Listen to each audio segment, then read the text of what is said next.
جانے کے بعد بھی ان کی قبریں قیامت تک کے لیے روشن ہیں۔ کتنے علماء کرام ہیں۔ علامہ فخر الدین رازی رحمۃ اللہ تعالی ایک زمانہ ہو گیا، امام محمد غزالی رحمۃ اللہ تعالی زمانہ ہو گیا، امام موی رحمۃ اللہ زمانہ ہو گیا، امام جلال الدین سیوطی زمانہ ہو گیا، امام شیخ شادی شیرازی زمانہ ہو گیا، امام عشق محبت اعلیٰ حضرت فاضل بریلوی سینکڑوں سال، یعنی 100 سال کا بھی عرصہ ہو گیا، مگر آج بھی روحانی فیض جاری ہے ان کا، لوگ نام لیتے ہیں، ہر ایک محفل میں ان کے شعر پڑھے جاتے ہیں، ان کی باتیں کہی جاتی ہیں۔ تو یہ قرآن پاک کی برکت ہے، جس نے بھی اسے اپنے سینے سے لگایا تو اس نے قرآن پاک نے یعنی اللہ کے کلام نے اس کے درجوں کو بلند فرمایا۔ والذین اوتوا العلم درجات، اللہ نے ارشاد فرمایا اور جو علم والے ہیں ان کے درجوں کو بلند کیا جاتا ہے، یعنی ان کی عزت بڑھا دی جاتی ہے، یہ اللہ کا فرمان ہے قرآن پاک میں۔ تو اس لیے یہ جو آج کی محفل ہے، حافظ محمد سفیان نے قرآن پاک کو زبانی سنایا ہے، یہ اللہ کی ایک نعمت ہے، ایک رحمت ہے، ایک انعام ہے جو اللہ نے سینے میں محفوظ کر دیا۔ وَلَقَدْ يَسَّرْنَا الْقُرْآنَ لِلذِّكْرِ فَهَلْ مِن مُدَّكِرٍ، تحقیق ہم نے قرآن کو پڑھنے والوں کے لیے آسان کر دیا ہے۔ تو یہ دنیاوی اور اخروی یعنی اتنے فائدے ہیں۔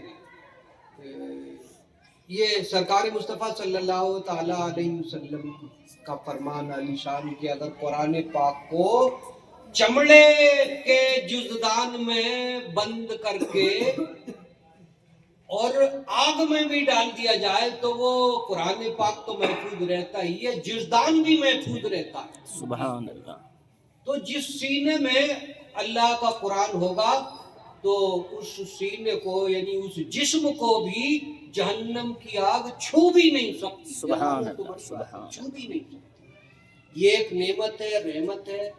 اور اللہ کے رسول ارشاد فرماتے ہیں کہ وہ دل ویران ہے جس میں قرآن پاک کا کوئی جز نہ ہو، سبحان، کوئی آیت نہ ہو، بھائی بھلے ہی کچھ یاد ہے تو دل میں یاد تو ہے، تو وہ دل ویران، اللہ کے رسول نے ارشاد فرمایا چاہے بھلے ہی کتنی ہی علم کی وادیاں یعنی علم کی کتابیں اس نے سیکھ لی، مگر اگر قرآن پاک کا کوئی حصہ، کوئی جز، کوئی آیت یاد نہیں ہے تو وہ سرکار نے ارشاد فرمایا وہ دل ویران، ویرانہ، کوئی آبادی نہیں، کوئی خوشیاں نہیں، کوئی جو ہے رونق نہیں ہوتی، اس میں وحشت ہی وحشت ہوتی ہے۔ تو اس لیے میں یہ تمام جتنے بھی طالب علم بیٹھے ہیں، طلبہ، ان سے میں یہ کہوں گا کہ علامہ اقبال صاحب نے کہا ہے کہ مٹا دے اپنی ہستی کو اگر کچھ مرتبہ چاہے، کیا کہا؟ مٹا دے اپنے آپ کو جو ہے مٹا دو، اس طلب علم کی طلب میں مٹا دو، ہے نا؟ اگر کچھ مرتبہ، اگر دنیا اور آخرت میں مرتبہ چاہتے ہو تو اپنے آپ کو اس کی طلب میں مٹا دو، اس کی طلب میں اپنی امیدوں کو قربان کر دو، اس کے معنی اور مطلب سمجھنے میں وقت صرف کرو، اپنا قیمتی وقت جو کہ اور جو تمہارے ہم عمر ہیں وہ ادھر ادھر کھیلتے پھرتے، کہیں ادھر کھیلتے کہیں ادھر کھیلتے، دل لڑکپن میں سب کا کرتا کھیلنے کے لیے، مگر یہ جو پڑھنے والے ہوتے ہیں یہ اپنی ان تمام خواہشات کو اپنے شوق کے جذبے کے نیچے دفن کر دیتے ہیں، تو اللہ تبارک و تعالیٰ ان کے درجوں کو بلند فرماتا ہے، مرتبوں کو بلند فرما دیتا ہے۔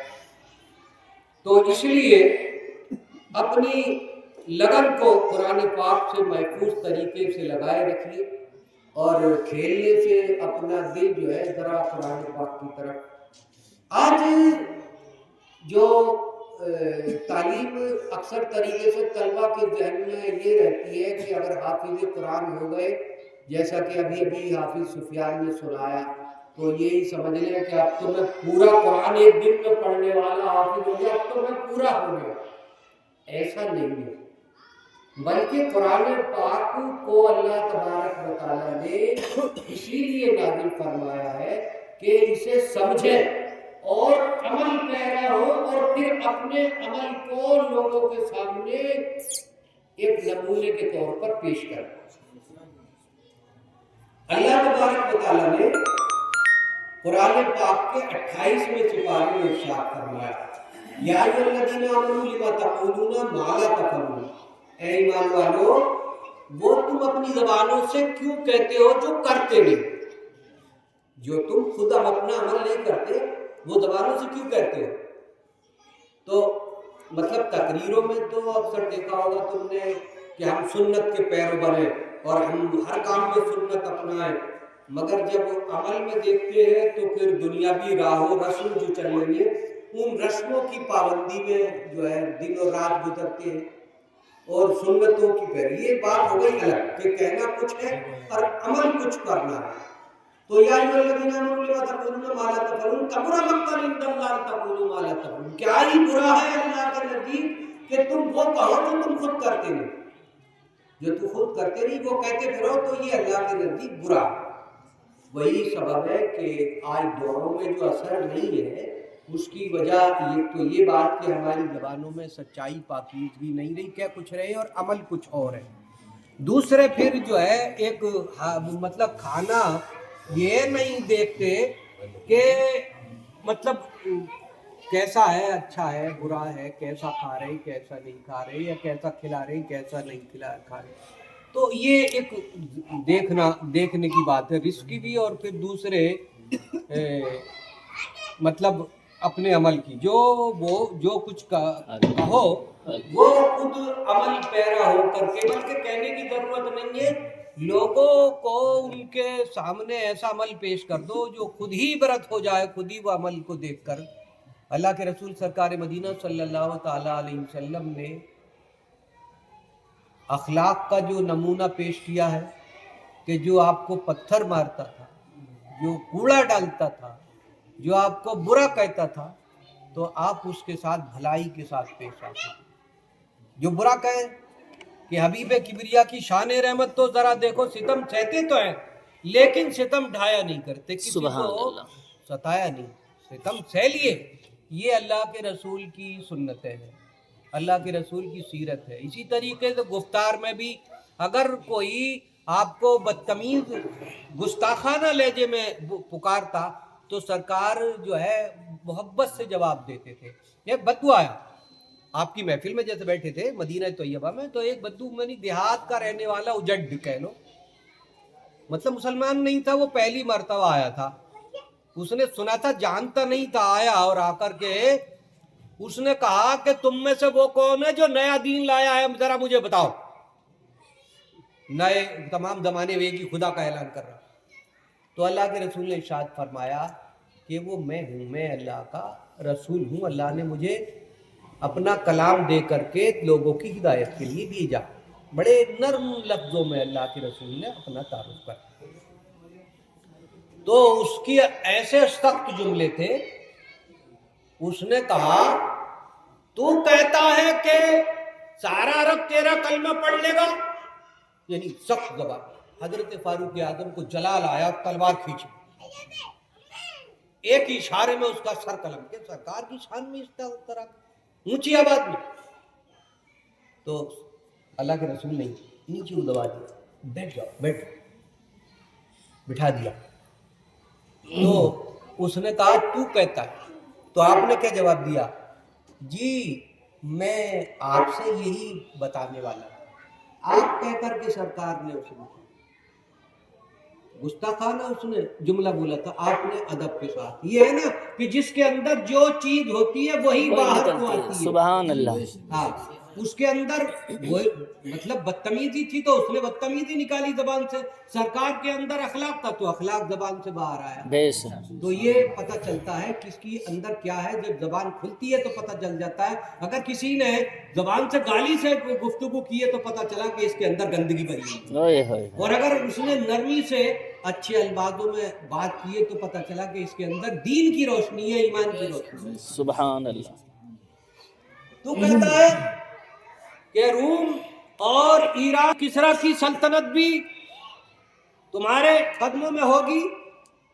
تو اللہ کے رسول نے ارشاد فرمایا کہ جی آپ کی عمر بہت لمبی ہوگی اور آپ دیکھو گے. اللہ کے رسول نے ارشاد فرمایا آپ دیکھو گے، لمبی عمر پاؤ گے آپ کہ ایران کی اور روم کی، ملک شام کی سلطنت ان مسلمانوں کے قدموں میں ہوگی. اور پھر تیسرا اس نے سوال کیا تو کہتا ہے کہ موت کے بعد جب مر جائیں گے تو پھر اٹھائے جائیں گے، ایسا کیسا ہو سکتا؟ تو اللہ کے رسول نے ارشاد فرمایا کہ دو تو باتیں تو دنیا میں ہی میں دیکھ لے گا، اور قیامت کی بات رہی وہ میں تیرا ہاتھ پکڑ کر کے کہوں گا کہ تیسری پوری ہوئی کہ نہیں. سبحان اللہ. سبحان اللہ. سبحان اللہ. تو یہ سرکار کی مطلب اخلاق کے لیے ایسا اخلاق مسلمانوں کا ہونا چاہیے. اگر کوئی گستاخانہ بات کرتا ہے تو اس سے ادب کے دائرے میں بات ہونی چاہیے. جب حضرت فاروق اعظم کے زمانے میں ایران اور ملک شام فتح ہو گیا تو وہ آیا، دیہاتی رہنے والا تو کافر تھا، آیا اور اس نے حضرت فاروق اعظم سے کہا کہ دو باتیں میرے رسول کی پوری ہو گئی، تیسری بھی پوری ہو جائے گی، مجھے کلمہ پڑھا کر کے مسلمان کر دے. تو وہ حضرت فاروق اعظم کے دور میں حضرت فاروق اعظم کے ہاتھ پر مسلمان ہوا. جب وہ بعد میں کبھی آتا، بعد میں مسلمان ہو کر کے کبھی آتا تو حضرت فاروق اعظم اس کے لیے کھڑے ہو جایا کرتے تھے. سبحان اللہ. کھڑے ہو جائے. انہوں نے کہا سرکار یہ چند دن کا مسلمان ہے، دیہات میں رہنے والا، اس کے لیے آپ کھڑے ہوتے ہو؟ مطلب اتنی آدھی دنیا کے بادشاہ اور اس کے لیے کھڑے ہو. تو کیا کہا حضرت فاروق اعظم نے؟ کہتے ہیں کہ میں اس محفل میں تھا جب یہ پہلی مرتبہ سرکار کے پاس آیا تو سرکار نے ارشاد فرمایا تھا کہ میں قیامت میں تیرا ہاتھ پکڑ کر کے اور کہوں گا تیسری بات پوری ہوئی کہ نہ. سبحان اللہ. میرے آقا قیامت میں جس کا ہاتھ پکڑ لیں گے وہ جنتی ہو جائے گا. سبحان اللہ.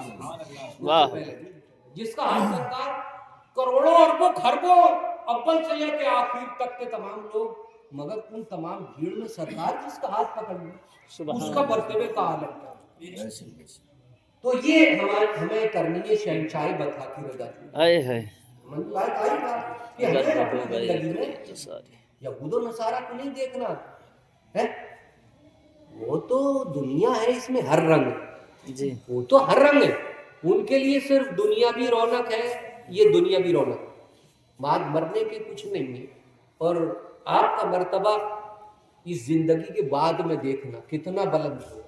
حفاظ کرام کے بارے میں اللہ کے رسول سرکار مدینہ صلی اللہ علیہ وسلم نے ارشاد فرمایا ہے کہ جب نفسی نفسی سب پکارتے ہوں گے، اس میں قیامت میں نفسی نفسی پکارتے ہوں گے تو ان حفاظ کرام جن کے سینوں میں قرآن پاک ہے انہیں جو ہے قرآن پڑھنے کا حکم ہوگا. سبحان اور اللہ. وہ پڑھتے ہوئے چلے جائیں گے. اللہ کا فرمان ہوگا جہاں تک تم پڑھتے چلے جاؤ گے وہاں تک کی جنت تمہارے نام. سبحان اللہ. واہ واہ واہ. سبحان اللہ. جنت تمہارے نام. کتنی دور تک چلے جاؤ.